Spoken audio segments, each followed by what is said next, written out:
Hey guys, what's up? Colby Cheese here for a Talon First Impressions champion just released yesterday, and let's take a look at what I think of him and how he kind of fits in to the current playstyle of the game. So far, right off the bat, you can tell he's a very squishy champion with a very high burst potential. And I will say that Talon actually sucks pretty bad early game, and he relies 100% on his items. His base damages are pretty meh. They're not very high, and his scaling is all based upon bonus attack damage. All of his abilities do physical damage, and so that's pretty cool.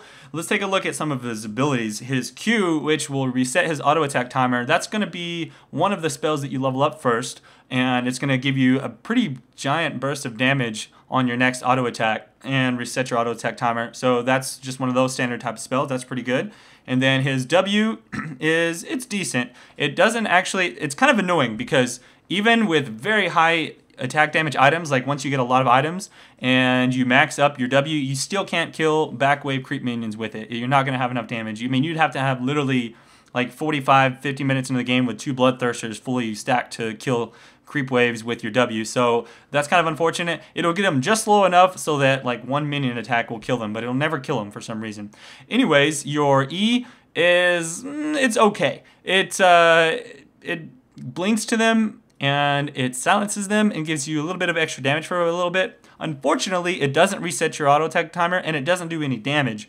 So while your blink is nice for closing the gap and allowing you to use your other abilities, it only has like a 1-second silence, which is pretty much how long it takes you to attack. So Talon's attack is pretty slow. He's not an auto attack champion. Like, you're not going to be using him to run up and auto attack people to death. You have to rely on your abilities to kill people. So you can blink in there and reset your attack with your Q, because if you wait for your auto attack, well, sometimes you can wait for your auto attack. It depends on who you're attacking and how fast you need to get out of there. But generally, I'll jump in Q and W, or usually you want to W first, and then, well, actually, let me start over. If you're really wanting to do it right, you want to run up in range of them and hit them with your slow, your W, and if that hits, then instantly jump in with your E, and then hit them with your Q, because obviously you do more damage to slowed targets, etc. But anyways, his ultimate will do some pretty interesting stuff. I originally thought that it would be able to hit them with multiple of the shurikens, which is not actually the case. So it'll only hit them once on the way out and once on the way in, even if it looks like it hits them with multiple shurikens. So what you want to do is you want to do your little combo, and if you have your ultimate up, boom, pop your ultimate, run to the other side of them, and just continue, attacking once your Q auto attack is back up, or your Q timer up. All right. His early game is pretty tough. He's going to have trouble doing some stuff in the early game because he, again, relies all on items. So if you suck early game and you can't get kills, you're going to be garbage the entire game. You need items. He's really terrible without items. He feels kind of like a single target Katarina if I were to kind of describe the feel of him. And, because Katarina will jump in and boom, she'll burst everyone down and an AoE and kind of stand there, but he's more of, I'm going to jump in, burst someone down, and then jump out quickly, and then you wait for your cooldowns, and then you go back in. That's kind of how you work on him.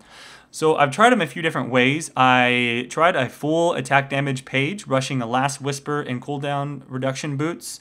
That didn't feel that strong. It's a decent way to do it if you're going to be facing all tank teams. If you're in draft mode doing this, that's probably how I would look at it. I would build a full armor pin page and a full attack damage page. And if you're peak Talon and you're up against a tanky DPS team, you're going to have to do AD page and rush Last Whisper. Otherwise, I feel like the strongest build is to do just a full 25 armor pin page and rush Brutalizer and then cooldown reduction boots. After your Brutalizer, I would go for a Frozen Mallet. And after that point, I kind of mixed it up and varied it depending on the team I was against. I would go for a Frozen Mallet, and then I would go for an Atma's, or sometimes I'd also go for a Bloodthirster. Both of those can work. It just, again, depends on how tanky you have to be. If you can run in and just use your combo and then get out before dying, then you should be good. The main thing to keep in mind on Talon is that you can't really just stand there and auto attack. You don't do that much auto attack damage. You just need to rely on your cooldowns to do all the work for you, and so that's pretty much how it works. Flash and Ignite are pretty much a must on him. A lot of times you'll go in and burst, and since you can't continue auto attacking people down, you have to rely on that Ignite to finish them off. So, interesting thing to think about there.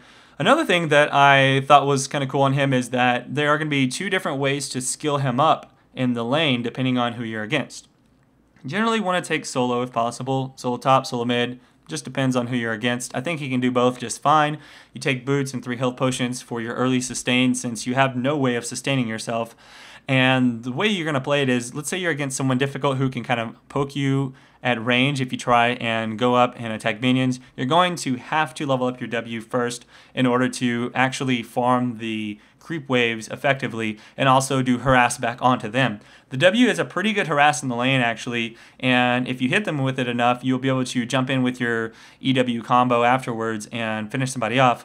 Otherwise, just kind of keep on farming up. Your goal should be to get as much CS as possible on him so that you can build that Brutalizer and you can build those other items. Once you build your Brutalizer, you should be strong enough to do some really good work against someone. That's about, I think, around like 50 or so armor pen, I believe. Let's see, you start off with 31 and you'll get around 45. Yeah, it's about 45 armor pen with a Brutalizer or something like that. So it's really strong.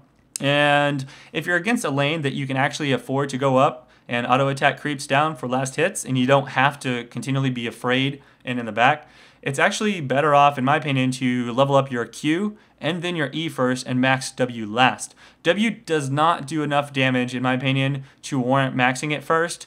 The only reason you'd have to max it first is, again, if you have a really difficult lane. But if you can max Q and E first and still get good creep farm out of it, then you're going to do amazing damage super early on and you'll have a great mid game, and I think that's the best way to do it. So if you can play Talon and go against an easier lane like that, then you'll do really well. Try that out. I think that he's kind of a noob stomp deluxe champion. I could be wrong. I mean, he may be good in higher elo.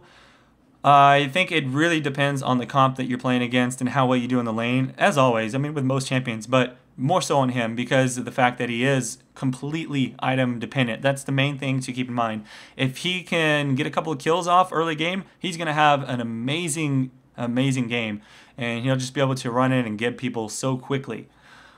So anyways, final thoughts. I don't think Talon's better than champions like Pantheon that are melee DPS and have, more utility in that sense. And, Nocturne and Lee Sin, I think, are probably stronger picks than Talon. But he is definitely a lot of fun. He's worth buying. He's worth playing. He is a good champion. I feel like he's fairly balanced because of the fact that he does have such a weak early game. And he is reliant on that farm and kills. That makes him at least manageable. And he's not like he's going to just completely face roll the entire team if he gets fed because, again, he relies on cooldowns and he can't just auto attack people down. So he's going to have to kill, one person and then get out and then wait for his cooldowns and then go kill another person. So I do feel like he's balanced. I don't feel like he's underpowered. I don't feel like he's overpowered. I feel like he's in a good spot and he's a good champion. I like his design. He's a lot of fun to play. So if you were kind of on the fence, go ahead, take him up, check him out. But if you want to have a really, really strong champion, you want just a strong champion, I'd say go for someone, stronger right now like Pantheon. Oh well, either case, I enjoyed playing him, and while I wouldn't pick him over someone else in a ranked game, I definitely enjoy him in normals. So this is Colby Cheese, guys. Thanks for watching, and I'll see you guys around for the next champion guide or spotlight or whatever I decide to do. And that's it. So peace out.